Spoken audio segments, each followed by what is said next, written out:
저는 최경영 TV 대표 전 KBS 기자 최경영입니다. 제일 먼저 우리가 생각해야 될 거는 어떤 사건이 일어났을 때 그걸 누가 규정하는가가 중요하거든요. 누가 어떤 단어로 규정하는가는 사실 언론사의 몫이고 취재기자와 데스크가 협의해서 보도국에서 각각 정할 수가 있어야 됩니다. 그게 이제 자유 언론. 그래서 나는 이건 내란이라고 생각해. 나는 이건 계엄이라고 생각해. 아니, 이 정도는 계엄이 아니고 윤석열 씨의 주장대로 이 정도는 그냥 경고용이라고 생각해. 그래서 경고계엄이라고 생각해. 이렇게 각자의 스탠스가 있겠죠. 그런데 이제 한국 언론 같은 경우는 놀랍게도 거의 늘 이런 대형 사고가 터지잖아요.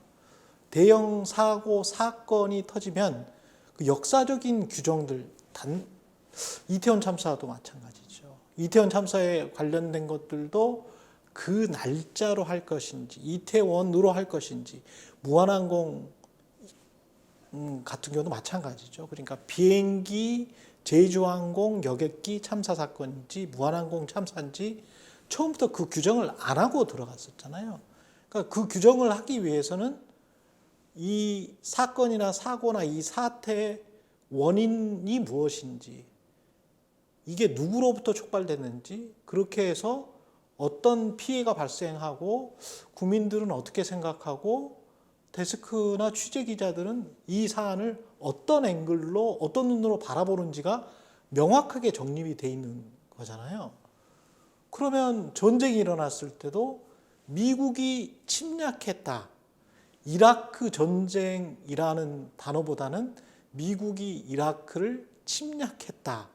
미국의 이라크 침략 전쟁이라고 실제로 뉴욕타임즈도 그렇게 써왔거든요. 이라크 전쟁이라기보다는 미국의 이라크 인베이전이라는 그 인베이전이라는 단어를 계속 썼습니다. 침략이라는 단어를 썼어요. 근데 한국 언론에서는 이라크 전쟁과 관련해서는 마치 이라크에서 내전이 일어난 것 같은 느낌을 받는 거거든요. 그럼 외부로부터 계속 어떤 우리가 어떤 권력기관, 가령 검찰 또는 대통령 또는 미국 또는 미국 정부, 미국 언론, 백인 학자 이런 사람들이 뭔가를 규정해주면 한국 언론은 그걸 그대로 따라가는 습성이 있어요. 이번 같은 경우도 처음에는 우리 눈으로 직접 봤잖아요. 우리 눈으로 직접 봤기 때문에 이거는 계엄이야. 이거는 내란이야. 이렇게 생각을 하다가 국민의힘 측에서 자꾸 우기잖아요. 내란인가? 내란이 아닐 수도 있어. 조금 더 조사를 해봐야 되지 않아?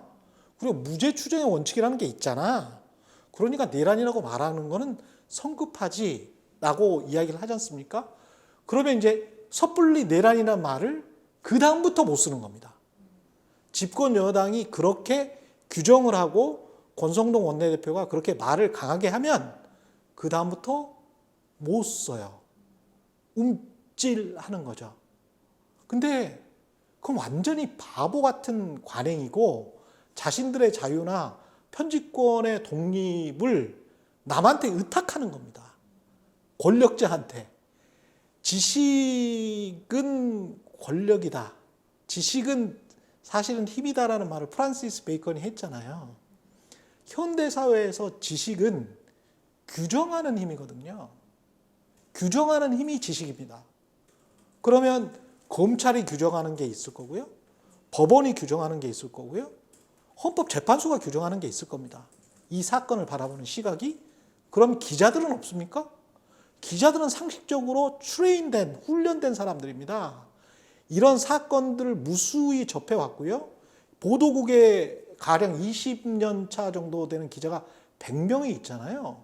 그럼 2000년의 노하우가 거기에 있어야 되는 거예요. 그러면 그 사람들이 우리는 누가 뭐래도 이거는 내란이야 라고 하면 아무리 사회적으로 그게 내란이 아니라고 하더라도 본인들 생각에 내란이라고 하면 그렇게 써야 돼요. 그게 언론 자유고 언론의 독립이거든요. 근데 자꾸 눈치를 보잖아요. 경쟁자의 눈치, 다른 회사의 눈치, 또는 집권 여당의 눈치를 보는 거죠. 가장 크게 눈치를 보는 게 집권 여당이나 권력의 눈치를 보는 거거든요. 그렇게 규정을 못 해버리고 사건의 규정을 명백하게 신속하게 못하고 그 다음에는 그 단어 자체를 쓰기를 꺼려하는 순간이 오면 그 다음부터는 이런 내란 사태 관련해서도 움츠러들 수밖에 없고요.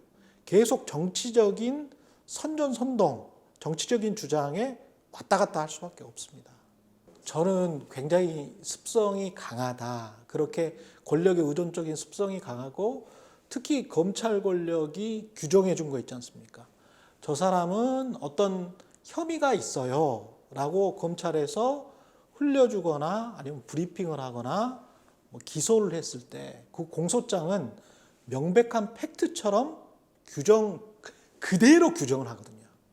검찰이 말한 그대로 그 사건을 규정하고 그게 무죄로 끝날 때까지 또는 검찰의 말이 뒤집어지기 전까지는 그렇게 쭉 갑니다.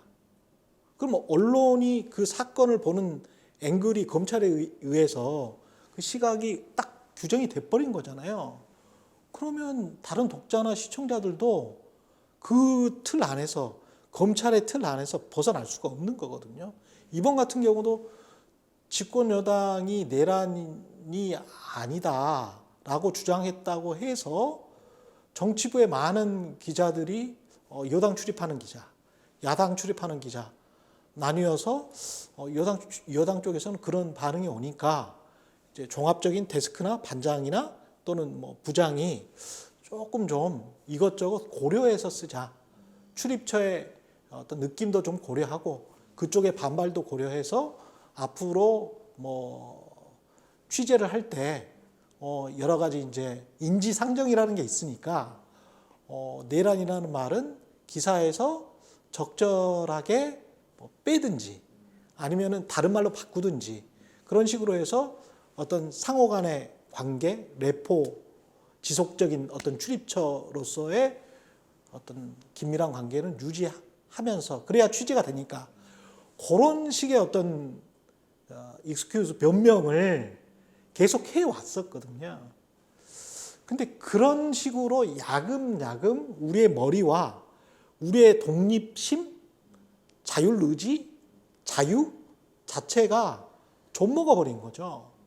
그래서 어디까지가 원래 우리의 자유였는지를 어디까지가 우리의 언론에 저는 이거는 전적으로 부여된 언론의 고유 권한이라고 보거든요. 어떤 사건이나 사고, 사태에 관한 규정은 그리고 그거 가지고 역사적으로 어떤 단어를 만드는 거예요. 가령 냉전이라는 이름도 언론인 출신이 만든 겁니다. 물론 나중에 그 사람이 미국 그 정부에서 일을 하긴 했습니다만은 유명한 언론학자인데요.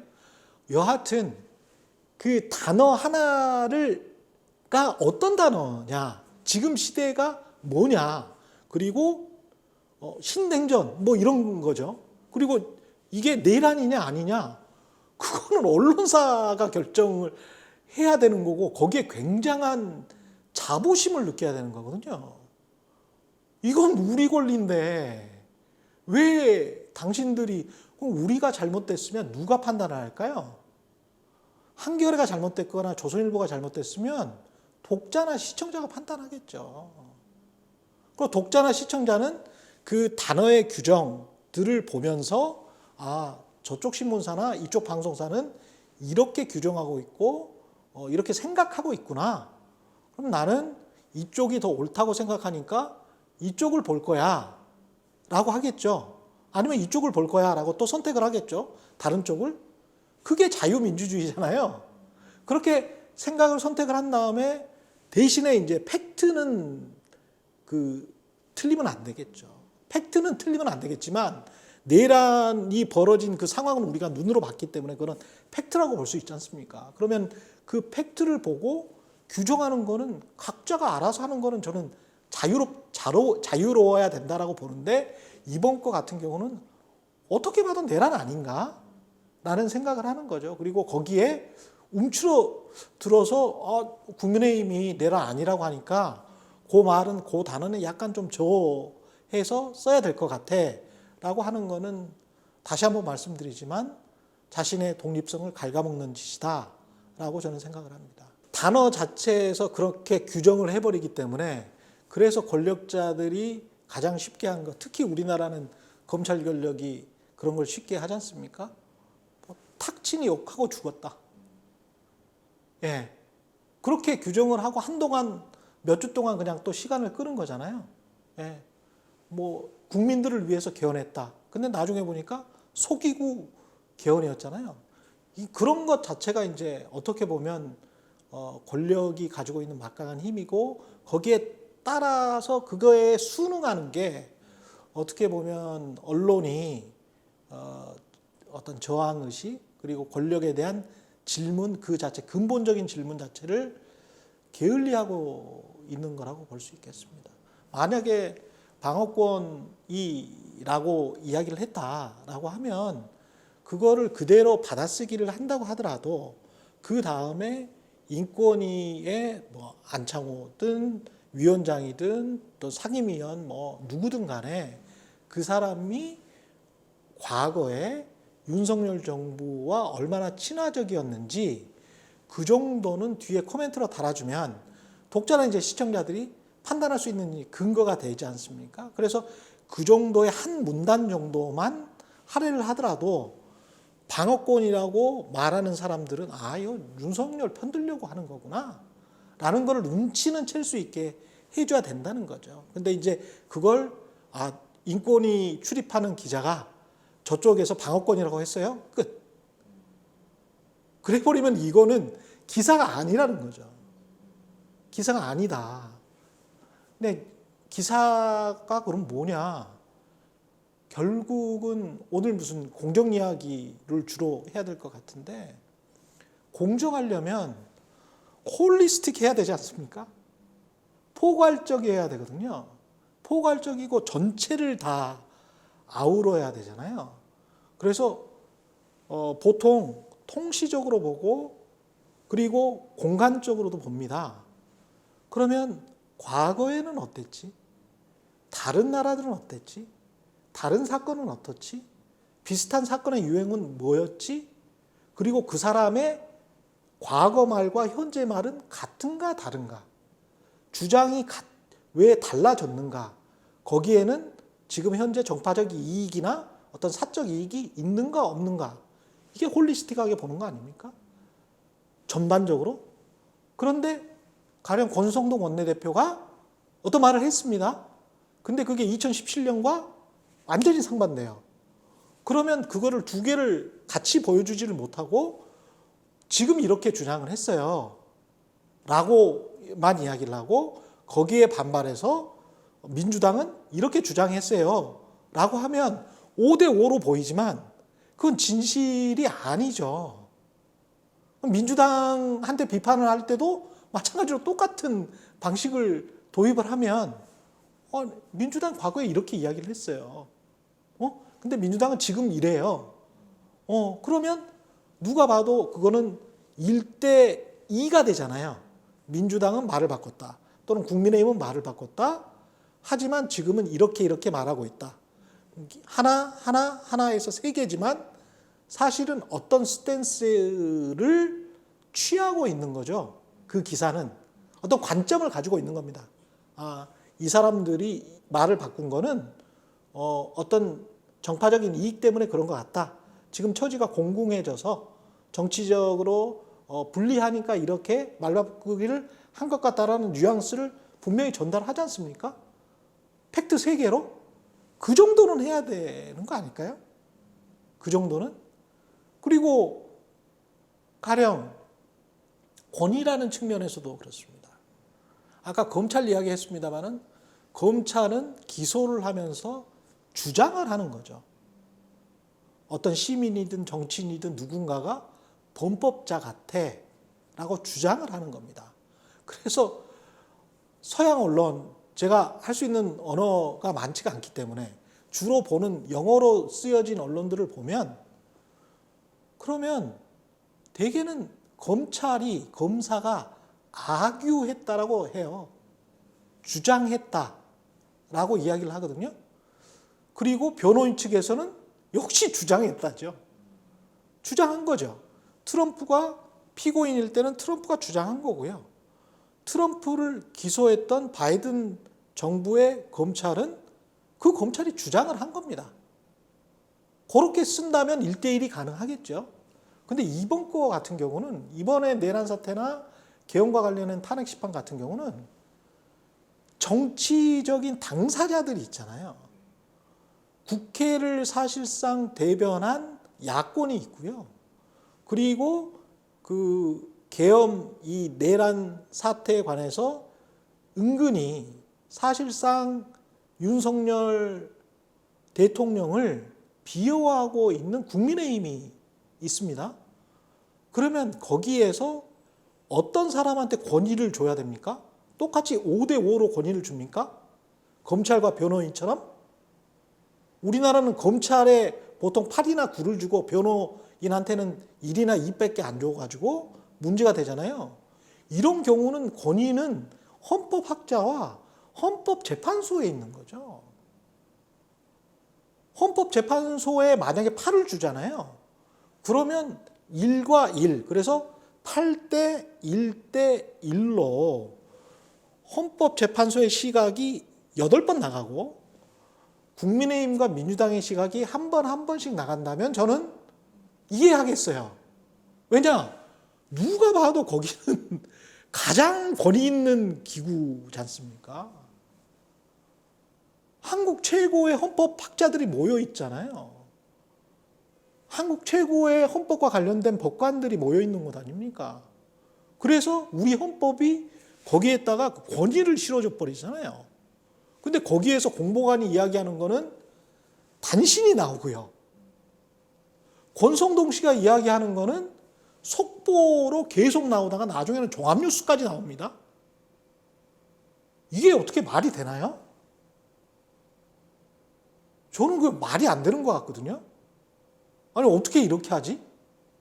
그러면 한 일방밖에 안 됐었던 검찰의 말로 거의 도배하다시피 했던 사건들 많거든요.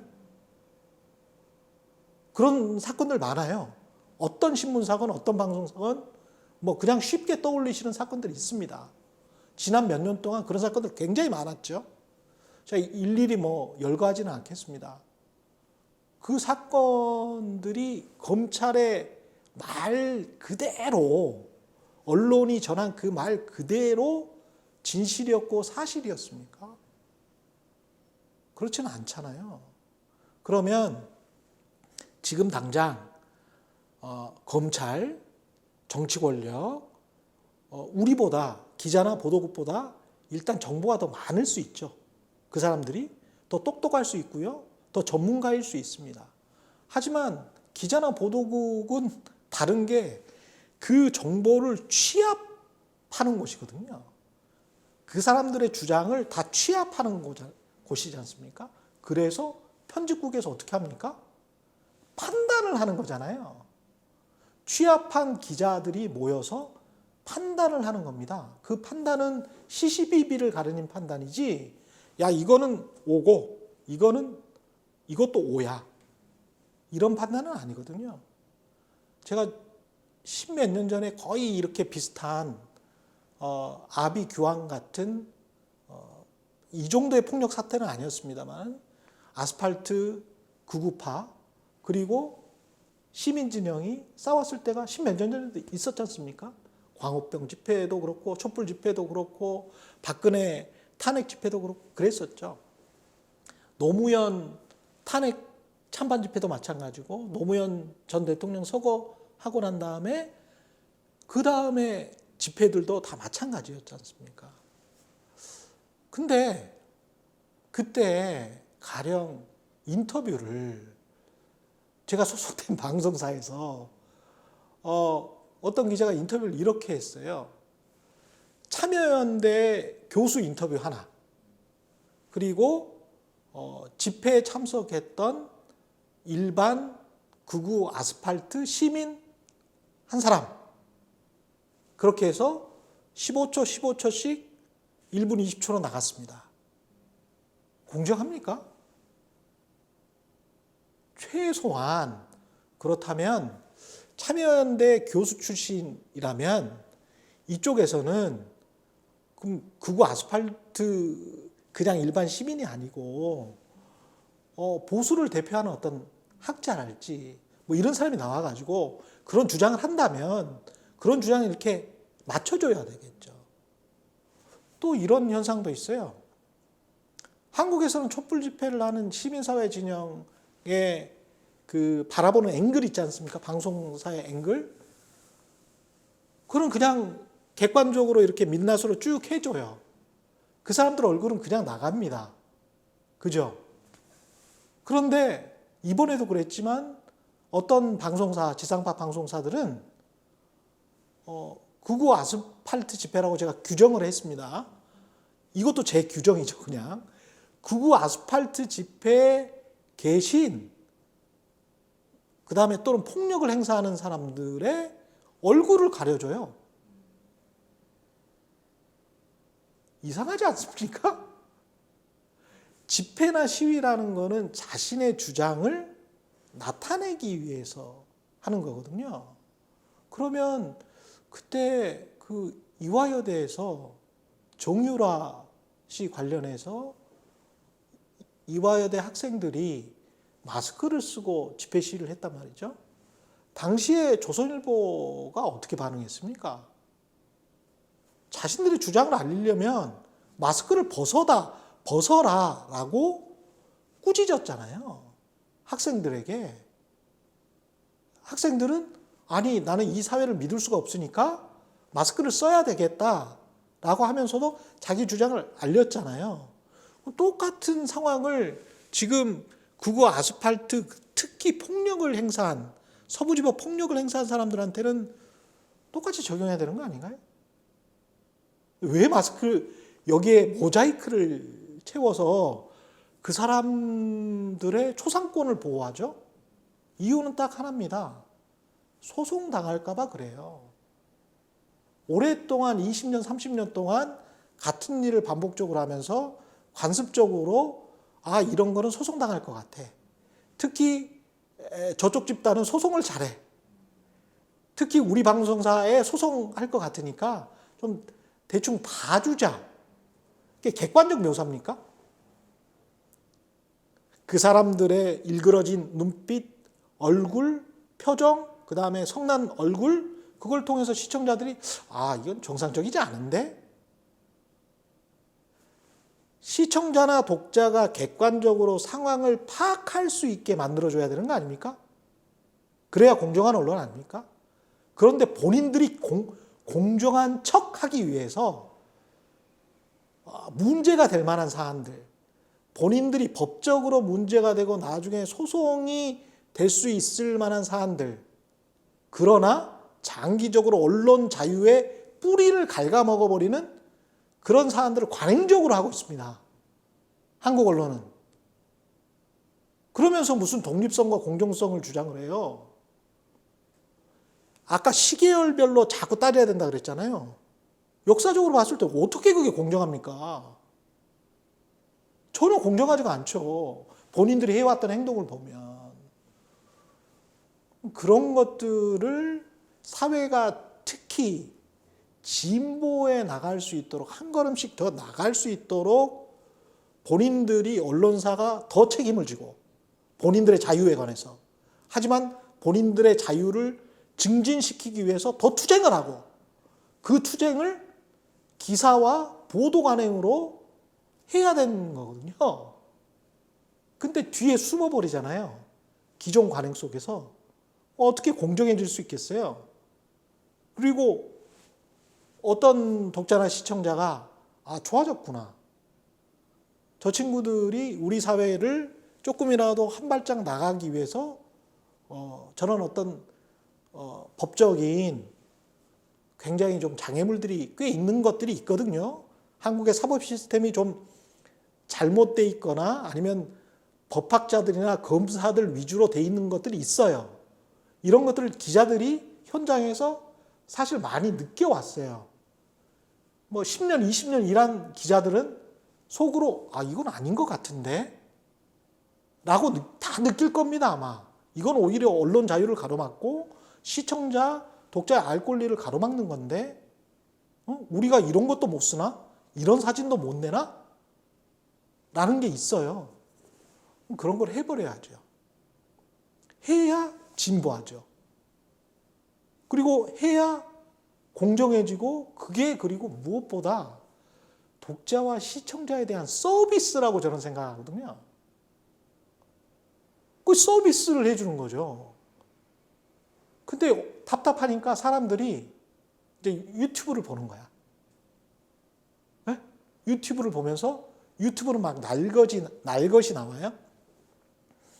유튜브에 날것이 나오니까 또 이제 기성의 언론은 야, 저거 봐. 너무 날것이야. 문제가 많아. 물론 문제가 있는 것들도 꽤 많습니다. 꽤 많아요.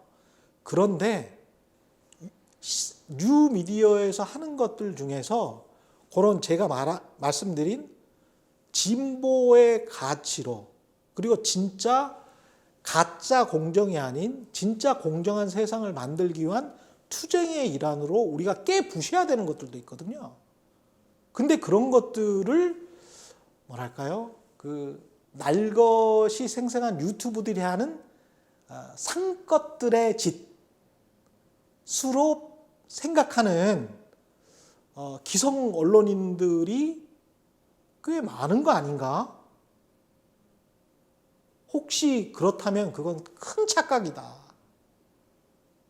저는 그 자체가 프레임이라고 보거든요. 그 중립이라는 말 자체가 프레임이라고 봅니다. 이걸 말을 바꿔볼게요. 우리는 중립을 지키기 위해서 언론 활동을 하는 게 아닙니다. 우리는 저널리즘의 기본 요소에서 미국의 유명 언론인들은 저널리스트들이 해야 될 일 딱 한 가지만 뽑아봐 라고 하면 현대 저널리즘은 유권자가 필요로 하는 정보를 제공하는 것, 이렇게 이야기를 하고 있습니다. 유권자가 필요로 하는 정보를 제공하는 겁니다. 유권자가 원하는 정보를 제공하는 게 아닙니다. 유권자가 필요로 하는 것, 유권자가 원하는 것하고는 다릅니다. 유권자가 원하는 것은 연예인의 일상사 가십일 수 있어요. 근데 유권자가 필요로 하는 것은 언론인들이 판단하는 겁니다. 이 이슈는 공익적이야. 그러면 이 이슈가 공익적이라는 것을 판단하는 취재기자와 데스크는 이 사회에서 지금 이 전 지구에서 하루에 수백만 개의 사건이 일어날 거잖아요. 우리가 인식하는 AI가 아닌 우리 일반적인 한 100명, 200명 정도 되는 보도국에서 기자들이 인식하는 사건은 수백 개는 되겠죠. 그 수백 개의 순서를 정할 거 아닙니까? 수백 개의 순서를 정하는데 신문사는 공간을 통해서 중요성을 전달을 하죠. 1면, 3면 이렇게 공간을 통해서, 그리고 좌상단 이렇게 공간을 통해서 전달을 하죠. 방송사는 편성 시간대 그리고 보도 시간을 통해서 중요성을 전달을 합니다. 그러면 이미 판단이 들어가 있죠. 취재 아이템을 고를 때부터 편집을 해서 내보내는 그 순간까지, 지상파로 내보내거나 아니면 프린트돼서 인쇄물로 나가는 그 순간까지 수많은 사람이 선택을 했습니다. 무엇에 따라서 선택했습니까? 중립에 따라서 선택을 했습니까? 그렇지 않습니다. 상식적으로 이게 올바르다, 이게 공정하다라고 생각해서 선택한 거예요. 이게 중요하고 이게 제일 큰 기사니까 요 위에다 해야 돼. 그리고 나머지는 별로 중요하지 않아. 끝에 가. 전부 다 판단이죠. 취재 킬 시키는 이유가 뭡니까? 광고주한테 촌지받은 그런 부도덕한 언론사 말고요. 일반적으로 정상적인 언론사는 왜 그 수많은 아이템들을 킬시킵니까? 중요하지 않다라고 생각하기 때문이에요. 그렇죠? 그리고 취재기자도 그게 납득이 되니까 아, 지금은 이게 더 중요하구나 라고 생각을 하니까 그거 어쩔 수 없이 따르는 거 아닙니까? 그렇죠? 그러면서 자유롭게 소통해서 다음번에는 한번 이거 해봅시다 라고 하는 거잖아요. 그러면 그 중요성을 누가 결정을 하나요? 무엇에 따라서 결정을 하나요? 아, 이거는 지금 현재 상황에서 2025년 1월, 2월 현재 상황에서 한겨레가 생각할 때는 이게 가장 중요해. 이게 중립입니까? 중립이 아니죠. 자유입니다. 상식이고 양식이고 양심입니다. 그리고 그게 중요하니까 그거 무엇보다 공익적이니까 이 사건의 진실은 꼭 파헤쳐야 되겠어. 이 사건은 1년, 2년이 가도 계속 우리가 인쇄를 해 나가겠어. 프린트 하겠어. 그게 중요성 아닙니까? 그냥 죽어버리는 사건들도 얼마나 많나요? 20년 후에 이거 알고 보니까 이 사건이 굉장히 중요했는데 우리가 놓쳤네? 다시 짚는 사건들도 있지 않습니까? 그죠? 근데 그거를 시간이 나중에 당신들이 맞았어요. 그렇죠? 역사가 당신들이 맞았어요. 당신들이 진실을 밝혔어요. 그때 당대 기록이 정확했어요. 이렇게 이야기를 하는 거잖아요. 그러니까 유권자가 필요로 정보, 그 정보가 진실된 정보, 그 진실된 정보를 추구하면서 써나가고 방송하는 거잖아요. 그럼 당연히 이게 중립이라는 건 생각할 수가 없죠. 제가 아주 지독한 제 경험을 말씀드릴게요. 2000년대 중반에 제가 탐사보도를 하면서 굉장히 큰 상을 받았던 게 있어요. 국회의원들을 비롯해서 우리나라의 1급 이상 행정부 공무원들 전부 다 국회의원들 이런 사람들을 해서 그 사람들의 재산 검증을 방송사로서는 정말 최초로 메모드하게 굉장히 거대하게 몇 달 동안 취재를 했어요. 2000년대 중반이면 이렇게 생각해 보시면 돼요. 역사적으로 어떤 세력이 더 오랫동안 집권했습니까? 지금 국민의힘의 전신인 당들이 오랫동안 집권했죠. 그러면 부정부패나 일탈이나 탈세나 이런 것들이 어느 쪽이 더 많을까요? 상식적으로. 하지만 결과는 10대 9. 당시의 집권 여당은 민주당이었어요. 노무현 정부 때였는데 10대 9로 아주 절묘하게 나왔습니다. 그래서 상을 많이 받았어요. 왜 그랬을까요? 왜 그랬냐면요. 민주당 쪽은 잘 안 나오니까, 민주당 쪽은 많은 숫자가 안 나오니까, 그러니까 사람을 더 투입했어요. 사람을 더 투입했습니다. 결과적으로는 공정하게 보여요. 결과적으로는 매우 공정하게 보입니다. 400명이 넘는 고위공직자를 재산을 검증을 했는데 일탈하고 부정부패고 부동산 투기고 탈세고 이게 비슷하게 나왔어. KBS 공정하게 잘했네? 라고 했지만 그게 끝났을 때 저와 제 동료들은 이게 맞나? 우리가 절차적으로 공정하게 한 건가? 아니면 우리가 공정한 척 보이기 위해서 결과를 어느 정도 컨트롤한 건가? 인간이 하는 일이 그렇다는 거죠. 아까 말씀드렸다시피 어떤 아이템을 왜 들어가냐고요. 본인이 그게 중요하다고 생각하니까 들어가는 거죠. 본인이 나는 우리나라의 빈부격차가 제일 중요하다고 생각해. 아니, 그 사람 공정합니까? 그 사람 생각만으로는 공정할 수는 없다라고 저는 보거든요. 다양한 사람들이 보도국에 있으면서 합리적인 어떤 테두리 안에 들어온다면, 극우 아스팔트 같은 그런 집단들이 아니라면 뭐 이런 생각도 놓고 저런 생각도 놓고 그러면서 시기에 따라서 어떤 진실을 보도하는 양들을 이쪽 비중을 더 넣을 거가 저쪽 비중을 더 넣을 건가 조절하겠죠. 근데 그 조합이나 배합이 잘 맞고 대중이랑 클릭이 잘 되면 그 신문사나 방송사는 번성하겠죠.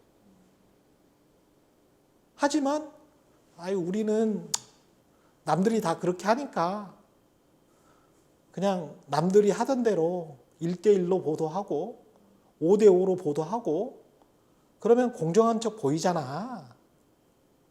그럼 뭐 됐지 뭐.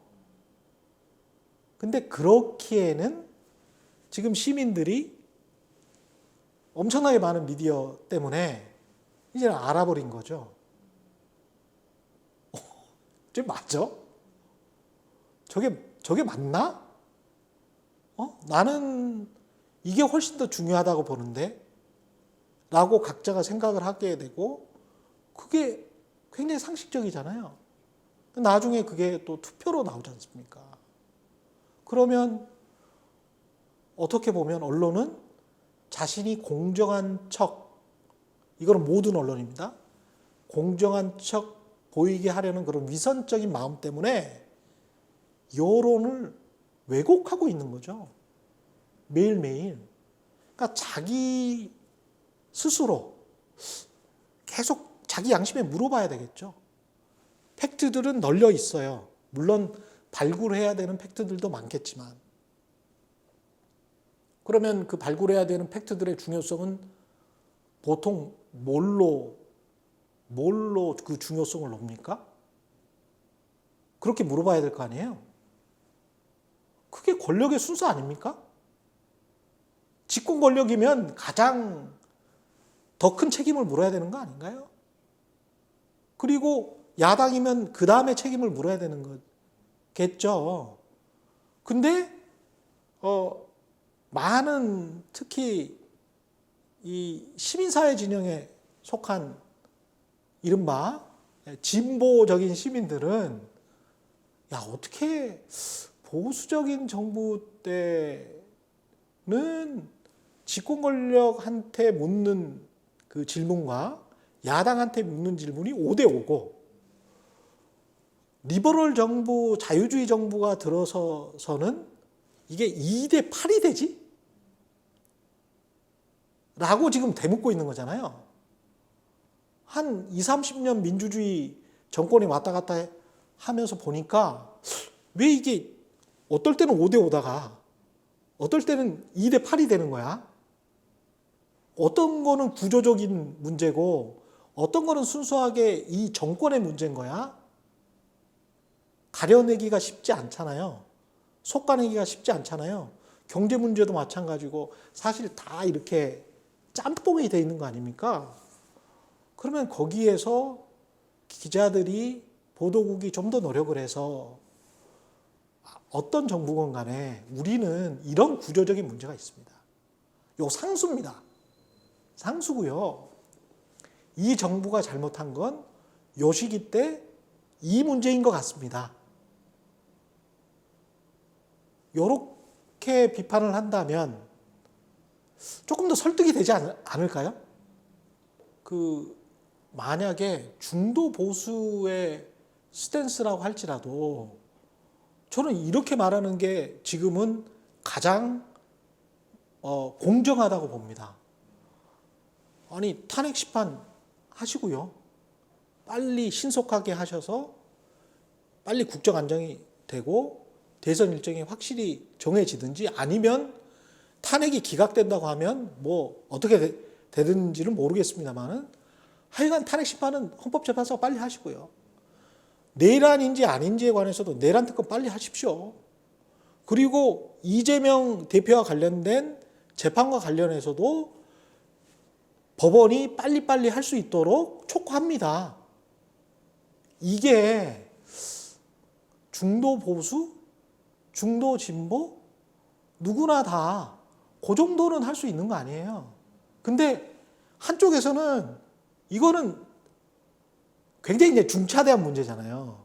내란과 관련해서는 이거를 억지로 지연시키는 거에 관한 어떤 원인을 그러면 이재명이 된대라는 그 어떤 이재명이 되면 어쩔 건데라는 결과를 가지고 정치인들이 이야기를 하지 않습니까? 정치와 언론이 가장 다른 점은요. 결과에 관해서 생각하지 않는 거예요. 정치적 결과에 관해서는. 이게 만약에 순수한 동기고 자신의 양심이라면 내란 특검 빨리 해야 됩니다. 탄핵 심판 빨리 해야 됩니다. 이재명 대표와 관련된 재판도 일정에 따라서 신속하게 결정을 하면 됩니다. 법원이. 그리고 2심이 끝나고 대법원이 나왔다고 칩시다. 근데 대법원에서 무리하게 하는지 아니면 자연스럽게 하는지는 모르겠습니다만은 그것을 결정하는 대법원이 가령 대선이 뭐 한 2개월 남기고 대법원 결정이 남았다고 쳐요. 대법원 재판이 남았다고 쳐요. 그러면 그거를 대법원 사법부가 잘 판단해서 신속하게 결정을 해야 된다라고 하는 게 언론사의 스탠스여야지 그 이상으로 가서 뭔가를 예측해서 어떤 결과를 예측해서 만약에 뭐 어떤 2심이 언제 끝나면 정치적으로는 누구한테 유리하고 누구한테는 불리하고 탄핵 심판이 몇 월 달에 끝나고 내란 특검이 뭐 언제 통과가 되면 누구한테 유리하고 누구한테 불리하고는 다 결과잖아요. 그 결과를 가지고 계속 말장난하는 게 이른바 정치공학 아닙니까? 그러면 그 정치공학적인 말들만 쏟아내는 거잖아요. 그게 우리한테 중요합니까? 그게 우리한테 중요해요? 일반 유권자들한테 중요합니까? 우리한테 중요하고 언론사 기자들한테 중요한 거는 진실이 나오는 거잖아요. 진실이 제대로 나오는 것. 물 흐르듯이 제대로 시스템이 작동해서 제대로 나오는 것. 이런 거죠. 다만 이재명 재판과 관련해서는 이재명 대표 재판과 관련해서는 그런 어떤 문제 제기는 할 수 있겠죠. 지금 상황에서는 저거를 기소했었을 때의 단계부터 다시 한번 봐야 될 어떤 이유가 생겨버렸잖아요. 윤석열 대통령의 이제까지 행태, 윤석열 씨의 행태와 검찰의 행태를 봤을 때는 뭔가 이상한데? 그리고 왜 저렇게 여러 가지 사건을 제일 처음에 시작된 건 대장동 사건이었잖아요. 근데 대장동 사건에서 아무리 봐도 지금 이재명 의원이 돈 받은 것 같지는 않거든요. 제가 이 사건을 쭉 따라가다 보면. 그렇지만 부산저축은행의 조우영 관련해서는 분명히 담당 주임 검사였단 말이죠. 그리고 그 이후에 2015년에 조우영은 같은 혐의로 유죄 판결을 받았잖아요. 그러면 거기에서 한번 5대5를 작동을 시켜볼까요? 그러면 윤석열도 대장동과 관련해서 재판을 다시 한번 받고 이재명도 대장동과 관련해서 재판을 다시 한번 받자. 지금까지 알려진 사실로 봤을 때는 누구나 다 의심할 수 있으니 그렇게 제가 제안을 하면 정치적으로 미칩니까? 아니면 공정하게 미칩니까? 어떤 사람들한테는 맞아, 공정해. 그리고 보수적인 사람들한테는 아니야, 저거는 이재명한테 너무 유리해 라고 생각하겠죠. 하지만 진실을 알고 싶은 사람들한테는 다 밝혀라 라고 생각하겠죠. 다만 중요성과 관련해서는 이재명 재판과 이 내란과는 그 중요성은 비교할 수가 없습니다. 그렇죠? 현직 대통령이 벌인 내란 혐의와 그리고 검찰의 무리한 기소가 들어있는 것 같은 그런 이재명 재판과는 단순 비교하기는 힘들지 않습니까? 역으로 그러면 아까 제가 그렇게 말한 것처럼 부산저축은행과 대장동을 함께 수사하자라고 민주당이 주장한다면 국민의힘은 당연히 싫어하겠죠. 그건 정치적 주장이라고. 근데 민주당 지지자들은 그건 5대5의 주장이라고 하겠죠. 결국은 우리가 그 진실을 인간이 어떤 그 시점에 현재 진실을 다 알고 있는 인간이 있을까요? 당사자들 아니면 없겠죠. 근데 당사자들은 자기의 관점이 들어가 있지 않습니까? 우리는 근데 3자에서 그 당사자를 만나기도 힘들지만, 직접 당사자를 만나기도 힘들지만 전원에서 이렇게 듣고 받아 쓰는 거잖아요. 그러니까 우리가 사실 진실에 얼마나 접근해 있는지는 모르는 것이고, 여론조사 같은 경우도 미국에서도 번번이 지금 대선 여론조사가 틀렸고, 한국 같은 경우는 뭐 말할 것도 없고요. 여론조사 처음에 여론조사 방법론에 관해서 생각을 해보면 그거는 쉽게 풀리는 것 같아요. 여론조사를 처음에 만들었을 때는 가가호호 방문을 했거든요. 가가호호 방문해서 문을 두드리고 그 사람이 남자인지 여자인지 할아버지인지 할머니인지 그냥 식별할 수 있어요. 그리고 난 다음에 체크를 하고 물어보고 그 다음에 문을 닫고 갑니다. 그러다가 전화기가 발달하니까 전화를 합니다. 그러니까 전화 면접 요원들이 물어봐요. 그런데 전화 음성을 들으면 20대인지 70대인지는 남자인지 여자인지는 구별을 할 수가 있거든요. 근데 ARS 기계식은 기계에다가 답변을 하는 거잖아요. 근데 기계가 AI가 아니기 때문에 누가 어떻게 답변을 하고 버튼을 누르면 알 수가 없죠. 객관식으로 다 문제가 나가고 버튼을 누르면 이 사람은 말 한마디를 안 해도 70대 남성이 20대 여성이 될 수가 있어요. 근데 그거를 70대 남성, 가령 예를 들어서 70대 남성들이 본인의 출신까지 다 숨기고 지역까지 다 숨기고 이렇게 했다면, ARS로 조사에 응답을 했다면 어떤 여론조사 업체가 그걸 가려낼 수 있겠습니까? 가려낼 수 없죠.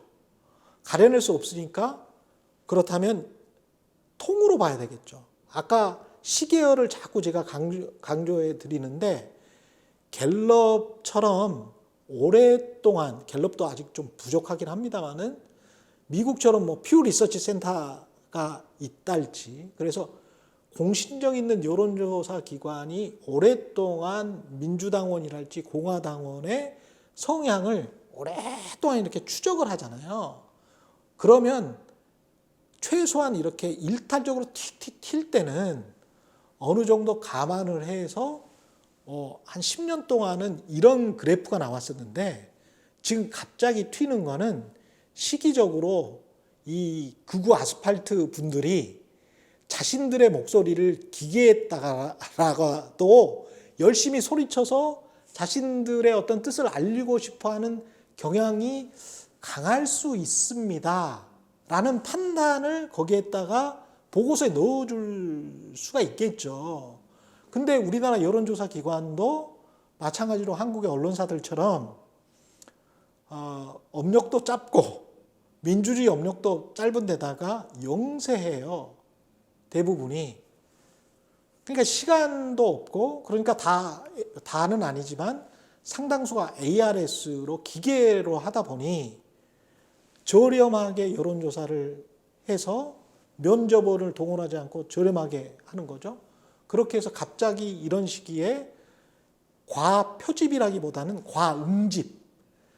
그러니까 어떤 여론조사 기관이 일부러 그런 사람들만 선택하는 게 아니고 어떤 일군의 그 그룹이 여론조사 전화가 오기만을 기다려서 막 누르는 사람들이 나타나는 시기가 있었던 거죠.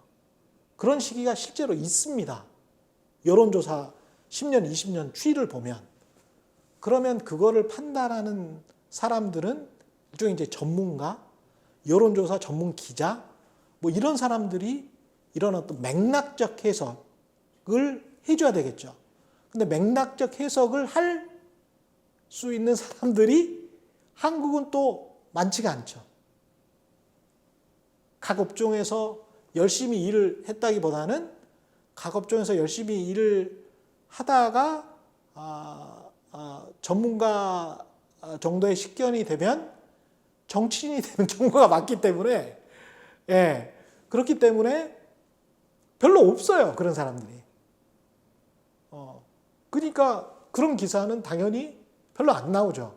그리고 그런 기사가 나오면 의심받겠지. 쟤는 왜 다른 사람은 다 저런 기사 안 쓰는데 쟤는 왜 저런 기사를 쓰지? 라고 하면 이 사람이 나중에 가서 보면 아마 저 사람이 말했던 게 진실이었던 것 같아. 나중에 투표 결과를 보면 그렇게 판단할 수도 있겠지만 그때 당시에는 논란밖에 안 되겠죠.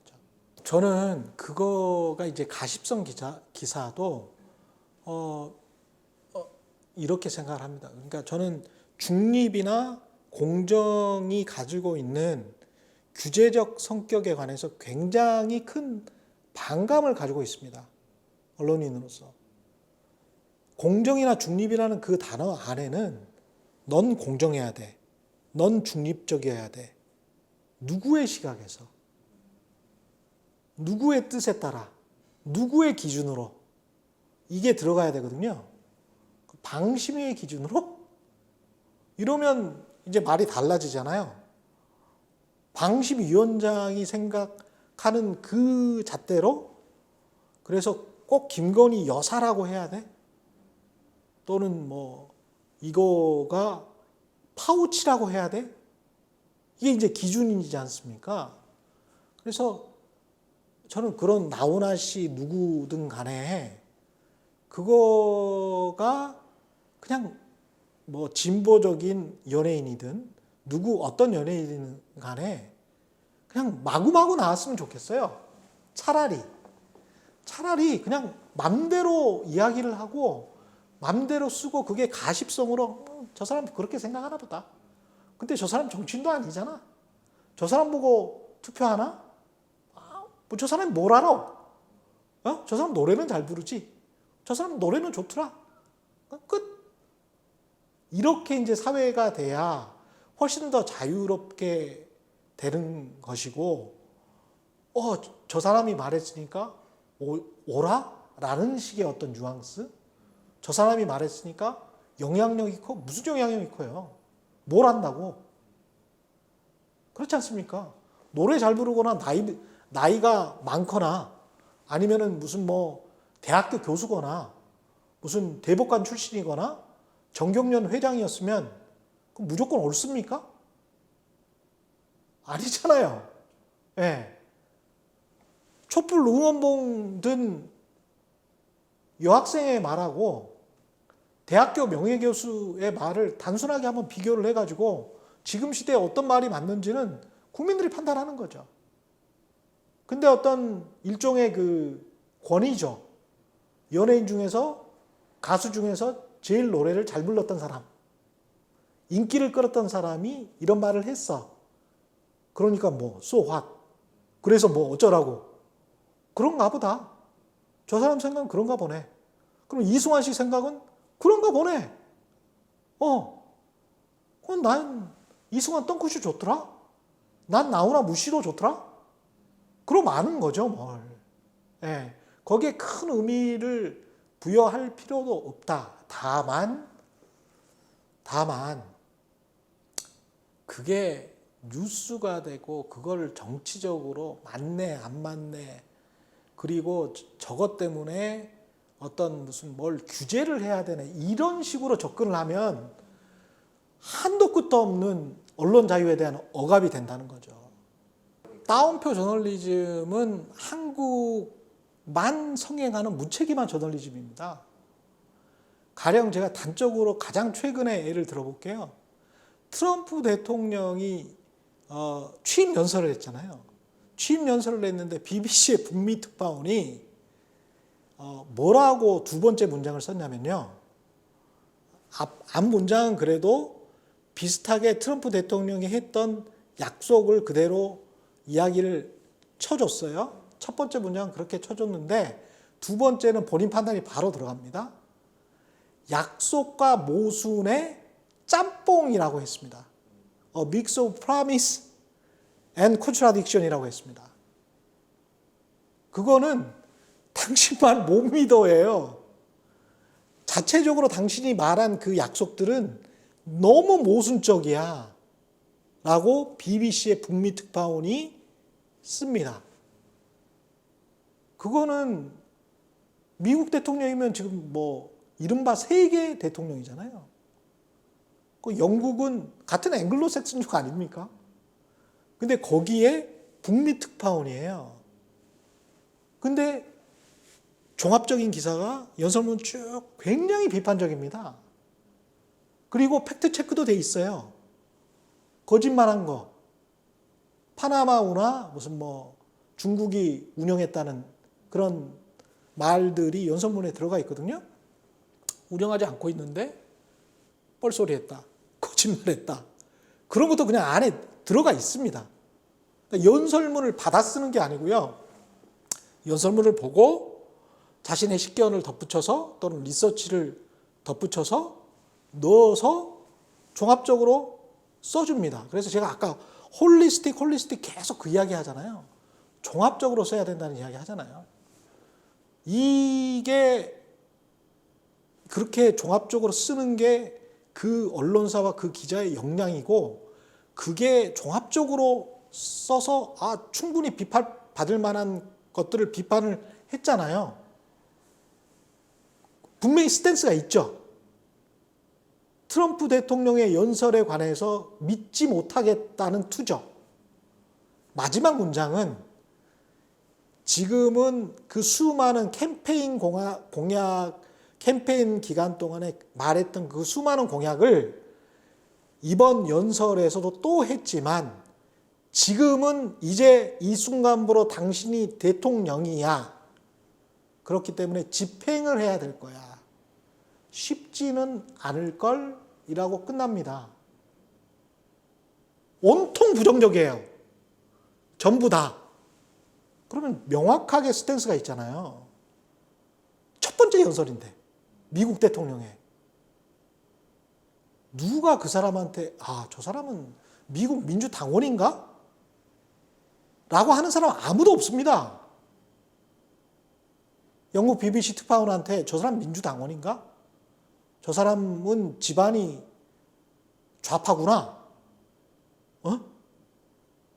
이렇게 말하는 사람 없어요. 저 사람은 우리법 연구회 출신이구나. 이렇게 말하는 사람은 없다는 거죠. 그러니까 그거를 보고 종합적으로 본인들이 판단했을 때, 기자가 판단했을 때 또는 PD가 판단했을 때 나는 이게 맞는데? 이게 공정한데? 그럼 내놓는 거죠. 미국 언론도 그렇게 굉장히 비판적으로 썼고요. 물론 뭐 폭스뉴스나 이런 데는 그렇게 안 썼죠. 이 말씀을 꼭 드리고 싶었는데 슬로건이 곰곰이 보십시오. 중립이나 아까 공정 뭐 이런 말씀하셨잖아요. 중립. 폭스뉴스 슬로건이 그거예요. We report, you decide입니다. 과거의 슬로건이 그거였어요. 우리는 보도할 테니까 시청자인 당신들은 결정해. 이게 우리나라 극우 시민단체들이 요구하는 것들, 그리고 심지어는 많은 우리 시민들, 언론은 공정해야 돼. 당신들은 그냥 팩트만 전달해. 한번 팩트만 전달해 보세요. 그게 되는지. 어떤 팩트요? 팩트를 선택할 때부터 내가 선택하는데? 내가 이거 중요하다고 생각하는데? 근데 여러분은 안 중요하다고 생각하는데? 그러면 그때부터 공정하지 않은 거죠. MBC의 7시 40분 뉴스데스크의 편성 순서와 편집 순서와 첫 번째 꼭지와 다섯 번째 꼭지의 순서가 KBS나 JTBC나 TV조선과 같습니까? 누구 하나는 불공정한 거 아닙니까? 그렇지 않죠. 다 공정할 수도 있고 다 불공정할 수도 있고 MBC가 공정할 수도 있습니다. 누가 시대 정신을 꿰뚫었습니까? 누가 시청자 대중한테 소구합니까? 그거 봐야 되는 거 아닐까요? 근데 이제 속이잖아요. 우리는 전달만 하는 거고 당신들이 결정을 해. 뭘 전달을 해요? 폭스뉴스도 다 선택을 하죠. 트럼프 말 위주로, 그리고 구구파 말 위주로. 그렇게 해서 철저히 정파적이죠. 정파적이지 아닌 척하고 다른 사람들을 정파적이라고 낙인 찍는 거는 또 잘하죠. 우리나라의 조선일보처럼. 배워온 거죠, 뭐. 돈과 인력의 문제입니다. 24시간 방송 채널이 생긴 게 CNN 때문에 생겼거든요. CNN이 그걸 처음으로 했죠. 신문사들도 처음에는 20면 뭐 이러다가 지면 경쟁 막 했잖아요. 그러면서 30면 뭐 40면 48면 막 이렇게 가잖아요. 근데 광고는 거기에서 뭐 어떤 신문 같은 경우는 뭐 50%가 넘어가잖아요. 기사는 수준 낮은 기사들로 넘쳐나잖아요. 왜? 시간이 없으니까 그렇죠. 기자가 시간이 없잖아요. 취재할 시간이. 취재할 시간이 없으니까 남고 베끼는 게 제일 쉽죠. 그 다음에 욕은 안 먹죠. 그 다음에 틀려도 같이 틀리니까 덜 미안하죠. 그렇잖아요. 그러니까 가장 공급자가 편안한 시스템이죠. 대신에 소비자는 답답한 시스템이죠. 짜증나죠. 뭐가 차별성이 있어야 보지.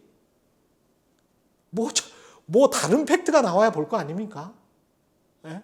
그리고 뭐 주장도 그냥 구식 주장 말고 뭔가 찬란하게 새로운 주장 같은 게 나와야 아이고 신선하네.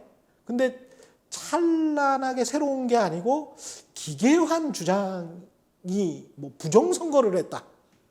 이런 주장에 쏠리면 또 안 되는 거잖아요. 그러니까 상식적이면서도 깊이가 있지만 차별적인 것을 어떤 시대의 팩트를 가지고 기록하고 이야기하고 전달하는 요거 지금 이 언론 활동을 하는 거잖아요, 우리가. 그렇게 생각해 보면 더 많은 자원과 더 많은 시간을 이 소매 업체인 신문사와 방송사, 유튜브까지 포함해서 이 사람들은 해야 되는 게 의무고요. 포털은 지금처럼 콘텐츠를 제공하는 이 소매업체들의 뉴스거리, 특히 속보 중심의 가십 중심의 이런 질 낮은 뉴스를 앞으로 끌어올려서 그거 가지고 클릭하다가 네이버 쇼핑도 하고 다음 쇼핑도 하는 그런 어떤 돈벌이 형식을 할 게 아니라 뭔가 다른 유권자가 필요로 하는 정보가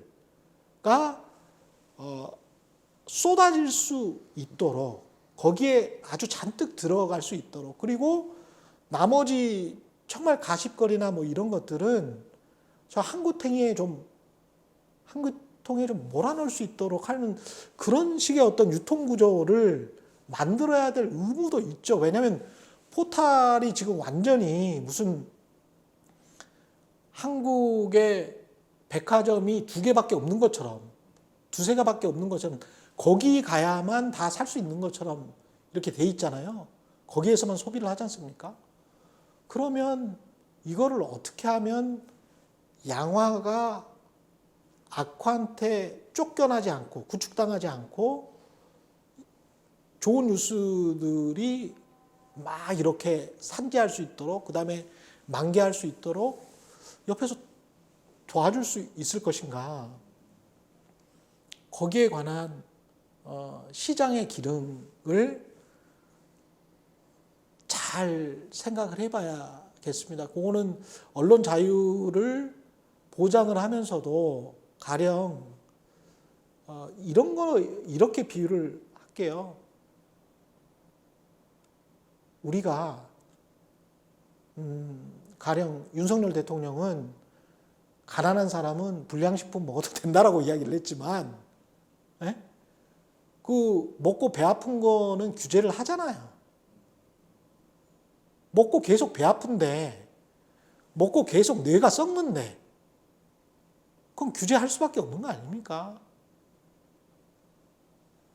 그런 식의 규제, 그리고 사회가 건강할 수 있도록 하는 어떤 뉴스들을 많이 생산하는 것들. 근데 그 잣대나 기준은 이제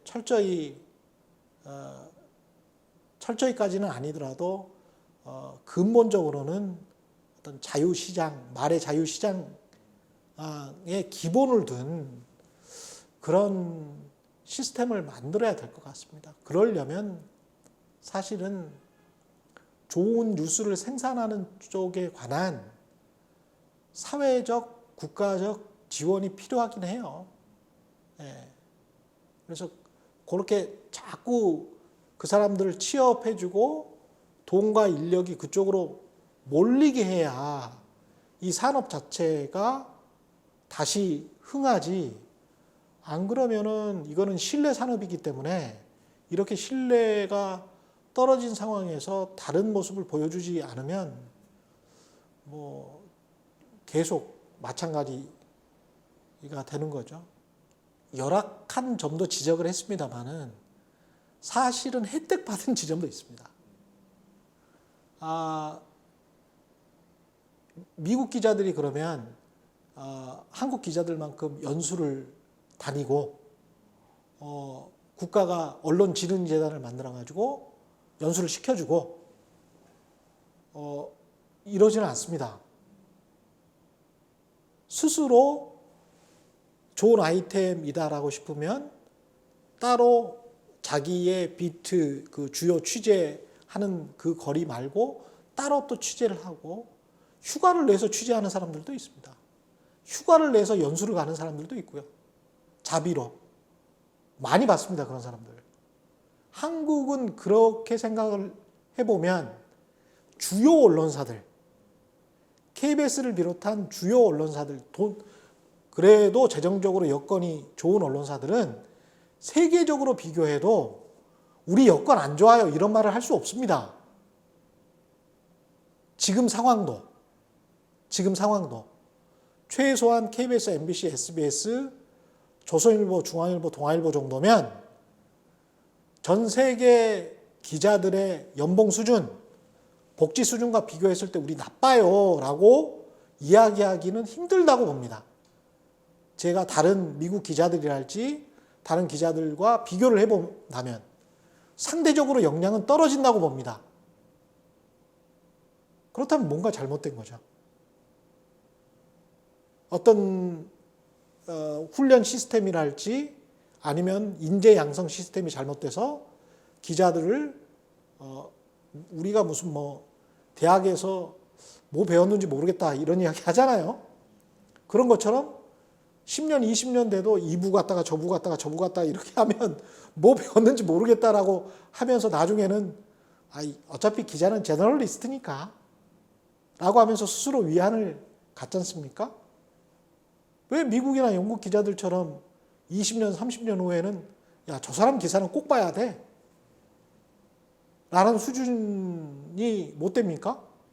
그거는 회사 내 시스템, 사람을 키우는 시스템에 문제가 있다는 거고, 기자들도 그렇게 하려는 노력이 굉장히 부족하다는 거죠. 저는 그렇게 봅니다. 예. 양상은 분명히 다르죠.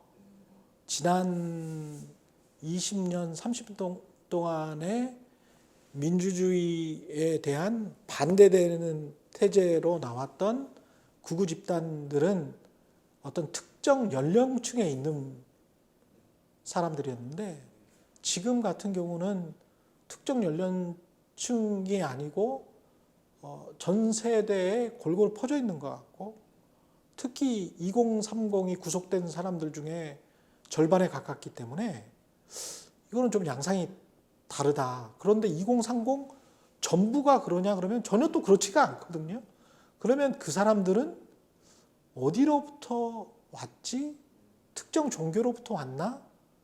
라는 가설이 맞다면, 또는 특정 종교로부터 오지 않았다고 하더라도 백골단이라는 그 이름, 백서스라는 이름, 백수 집단이라는 그 이름에서 상징하는 것은 미국의 극우화, 러스트벨트, 디트로이트, 일자리를 잃어버린 백인, 남성들의 양상, 경제적으로 문제가 있고 뭔가 박탈당했구나. 그리고 그 사람들 생각으로는 불공정하다라고 생각하는구나. 뭔가가. 그러면 그거는 그 사람들의 주장이 맞다는 건 아니고, 그 사람들이 그 생각에 이르기까지 되게 된 그 사람들의 환경적 요인은 우리 사회가 한번 봐줘야 될 필요는 있을 것 같습니다. 왜 이렇게 됐을까? 근데 그게 혹시 굉장히 높은 청년 실업률, 상대적으로 이제 65세 이상까지 일할 수밖에 없는 그런 환경이 되잖아요. 그 다음에 누구의 잘못도 아닙니다. 어떤 세대의 잘못도 아니지만 세대별로 어떤 자산의 격차가 분명히 벌어져 있는 건 사실이고요. 그 다음에 부모 세대보다 자식 세대가 더 가난하다, 가난해질 것이다. 한국만의 문제가 아니고요. 제가 보는 통계는 선진국 대부분이 다 그렇습니다. 전후 선진국 대부분이 다 이래요. 유럽도 미국도 한국도 다 똑같습니다. 다 똑같은 생각을 하고 있습니다. 경제적인 여건이 같기 때문입니다. 그러면 이른바 자식 세대, 2030 세대, 특히 한국처럼 유교적인 어떤 악습이 남아있는 곳에서 남자만 주로 버는 게 의무적인 것 같은 상황? 그런데 이제 군대 의무도 있으니까요. 저 친구들이 저렇게 된 이유에 관해 충분히 고민해 봐야 됩니다. 안 그러면 미국이나 유럽의 극우파 청년들처럼 변할 수 있어요. 지금은 소수지만 분명히 경제적인 여건이랄지 우리가 눈여겨보지 못한 어떤 다른 그들이 느끼는 이건 공정하지 않아 라는 생각이 분명히 있을 수 있고, 거기에는 일정 정도 사회적으로 타협하고 합의해야 되는 지점이 분명히 있을 수 있다. 그 사람들의 행동에 관해서는 꾸짖더라도 그 사람들이 왜 그렇게 됐는지에 관한 사회 경제적 배경에 관해서는 충분히 고민해보자. 우리 사회가 건강해지기 위해서. 그런 생각을 합니다. 우리나라에서 가장 거짓말을 뻔뻔하게 많이 한 대통령이 아니고, 우리나라에서 가장 뻔뻔하게 거짓말을 많이 한 아저씨가 아닐까 생각합니다. 길거리에 그분이 1960년생이죠. 지금 여기 촬영되고 있는 마포 길거리에 1960년생 어떤 중년 신사를 붙들고 이야기를 하면 아주 임의로 고른다고 하더라도 그 사람보다 더 부정직한 사람을 찾기는 힘들 것 같은데요. 제가 보기에는 그냥 길거리의 평범한 장사미사, 뭐 학력이 어떻든 간에 무슨 직업을 가졌던 간에 60년 동안 어떤 이력을 가졌던 간에 윤석열 씨보다 더 거짓말을 많이 하고 그렇게 거짓말을 많이 하면서도 위선적이고 남 탓하고 무책임하고 이런 정도로 치졸한 사람, 그리고 이렇게 게을러, 이렇게 일도 못해, 이런 사람이 그 나이 1960년생 중에서 몇 명이나 있을까요? 하위 1% 안에 들 것 같은데요. 대통령으로서 평가할 게 아니고 그런 인간, 능력, 인성, 그 다음에 사회적인 책임감 모든 거를 다 포함했을 때 하위 1%나 들 만한 인간을 한국의 얼굴로 뽑았다라는 거에 관해서는 우리가 크게 반성을 해야 됩니다. 가령 이번에 비상계엄과 관련해서 그게 일종의 통치행위고 통치행위이기 때문에 처벌할 수 없다라고 하는 거는 90년대 중반인가요? 대법원 판례로 그게 깨졌지 않습니까? 그게 사법연수 기수로는 제가 알기로는 26기인가 그럴 거예요. 이건 정확하지가 않습니다. 20기 중반 정도 언저리입니다. 그 이전에 시험을 보신 분이에요? 그 이전에 시험을 본 사람들이 변호인들입니다. 그러면 그 집단들, 서울법대 할아버지를 나왔다고 하더라도 얼마나 이 사람들이 공부를 안 했으면 90년대 중반에 이미 판단할 수 있다라고 대법원 판례가 나왔는데 이건 통치행위이기 때문에 판단할 수 없다라는 확고한 믿음을 가졌는지, 얼마나 무식했는지, 얼마나 공부를 안 했는지, 사법시험을 본 다음에는, 검사가 된 다음에는, 그러니까 우리나라 이른바 엘리트라는 사람들의 민낯을 알게 된 거죠. 저는 그렇게 보거든요.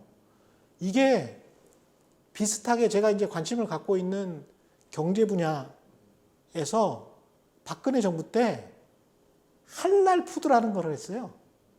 할랄 푸드 진흥 사업 같은 걸 했습니다. 그래서 무슨 경제부처에서 뭐 산업부에서 이게 잘 될 거라고 막 보도 자료를 내고 그랬어요. 예? 할랄 푸드가 이슬람 사람들이 먹는 건데 그거를 수출을 많이 해서 우리나라가 돈을 잘 벌 것처럼 이야기를 했습니다. 언론은 그대로 받아 썼고요. 나중에 알고 보니까 차은택 씨가 제안을 했다 그러더라고요. 근데 그거를 누가 제안을 했든 간에 한국의 관료나 고시패스한 사람들이잖아요. 리서치도 해보고 합리적으로 판단을 해서 국가의 돈이 투입이 되는 건데, 국가의 자원이 배분이 되는 건데 세금의 한 푼이라도 허투루 쓰이면 안 되는 거잖아요. 여기에 이 정도 세금을 드릴 필요가 있나? 어차피 장사가 안 될 건데, 수출이 잘 안 될 것 같은데, 그런 판단을 왜 못합니까? 그 잘난 사람들이? 근데 하잖아요. 했잖아요, 그대로. 따라서. 대통령이 시키니까. 박근혜 때도 그랬지만, 지금 윤석열 때도 마찬가지지 않습니까? 최상목 권한대행이 하는 행동, 한덕수 전 총리가 했던 행동, 저게 우리나라 최고 교육을 받은 막 수석을 했다고 하는 사람들의 저게 상식적인 판단인가? 왜 저렇게 행동하지? 그거는 맹목적으로 자리를 지키기 위한 욕망이 안에 가득하다 보니까 객관적으로 판단할 수 있는 능력을 잃어버린 거잖아요. 그리고 그렇게 수십 년을 살면서 계속 고위직에 머물러 있다 보니까 이렇게 판단하는 게 옳은 거라고 지금 생각을 하는 거잖아요. 이번에 가장 끔찍했던 거는 이런 겁니다. 가령 저는 가장 대비되는 사람들이 이런 사람들이라고 생각해요. 조태용 국가정보원장과 홍장원 국정원 1차장. 조태용 국정원장은 본인이 책임자인데도 이 상황에서 이재명, 한동훈 잡아들이라고 하는데 방첩사 사령관이 어떻게 할까요? 라고 하니까 내일 아침에 이야기하지 라고 해버리지 않습니까? 전형적인 껍빛달리 기회주의자의 처신 아닙니까? 내일 아침에 동트면 누가 이겼는지 모르니까 지금 새벽 상황은 나는 모르겠고 나는 책임질 어떤 말도 하지 않겠다라고 하는 외교관 출신의 정말 무사 안일한 기회주의적 처신인 거죠. 근데 홍장원 1차장은 어떻게 했습니까? 난 이거 못하겠어요. 거부했잖아요. 만약에 계엄이 성공했잖아요. 홍장원 차장은 깜빵 가요. 국정원 차장 해직되는 것뿐만이 아니고요. 12.12 군사 반란 났을 때 거기에 저항했던 장군들처럼 고문당하거나 감방 가거나 평생 명예를 회복하지 못합니다. 근데 판단했잖아요.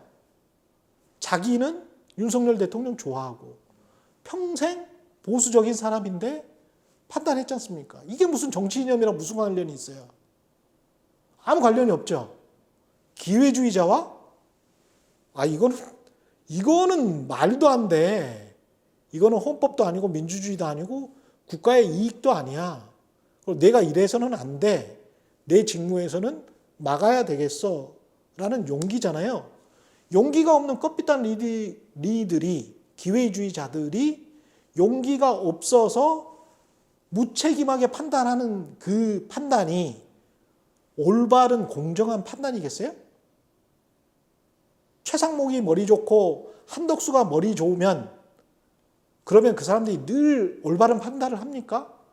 용기가 없잖아요. 그렇지 않습니까? 상식과 용기가 있으면 판단을 하는 거잖아요. 그러니까 상식과 용기 있는 시민들이 계엄을 막았던 거 아닙니까? 그렇잖아요. 그런 측면에서 완전히 대비되는 모습을 우리가 봤던 거죠. 저는 철저히 기회주의적이라고 봅니다. 그리고 여기에서 또 이제 저는 그리고 국민들에게 모욕감을 준다고 생각을 하거든요. 분명히 이런 상태로 극우 집단으로 남아서 우리가 몰락하는 거는 힘들 텐데 그렇게 가면은 우리는 의석수 많이 줄어들 텐데 잘못하면 지금 현재 야권의 3분의 2 이상을 넘겨줘야 될 텐데라고 걱정하는 사람들 분명히 있을 거예요. 그런데 이미 극우화돼 버린 대중에게 맞서지를 못하는 거 아닙니까? 가령 그 인구가 20%라면 15%라면 나는 그 안에만 들어가 있으면 내 권력은 유지가 되니까 내가 서울이나 수도권이라도 나는 PK나 TK로 다음번에 공천을 받기 위해서 더 극우적인 모습을 보여주면 내 권력은 유지가 되니까 그런 판단 아닐까요? 그렇게 되면 정말 나쁜 사람들이죠. 왜냐하면 자기의 양심을 속인 거잖아요. 그렇잖아요. 자기는 속으로는 이 정도는 아닌 것 같은데 라고 생각하는 분들이 분명히 있을 거예요. 근데 지금까지도 말을 안 한다? 어떻게 되겠지. 그리고 설사 극우적인 집단들이 심판을 받는다고 하더라도 국민들이 적당히 무지하니까 윤상현 의원이 이야기한 것처럼 뭐 몇 개월 후면은 금방 잊어버리겠지. 근데 국회의원 선거는 한 3년 남았잖아. 지금은 뭐 괜찮을 거야 라는 그런 생각 아니겠어요? 그런 생각을 가지고 이런 행동을 한다면 진짜 국민 모욕하는 거죠. 그리고 그 이후에 이제 한 1, 2년 후에 나는 사실은 그런 생각이 아니었어요. 나는 아무 말도 안 했어요. 또 언론도 기록을 우리는 잘 안 하잖아요. 그래서 관저에 갔던 사람들, 어떤 말을 했던 사람들, 거기에과 관련해서 이야기 안 하잖아요. 아까 말한 것처럼 따옴표를 또 붙여서 어떤 중진 의원이 이런 말 했어요, 저런 말 했어요로 그냥 넘어가지 않습니까? 그때 또 대중이 듣기 좋은 말을 하면서 넘어갈 수 있다고 생각하는 거 아닙니까? 그러면 언제 진실된 사람을 우리가 찾습니까?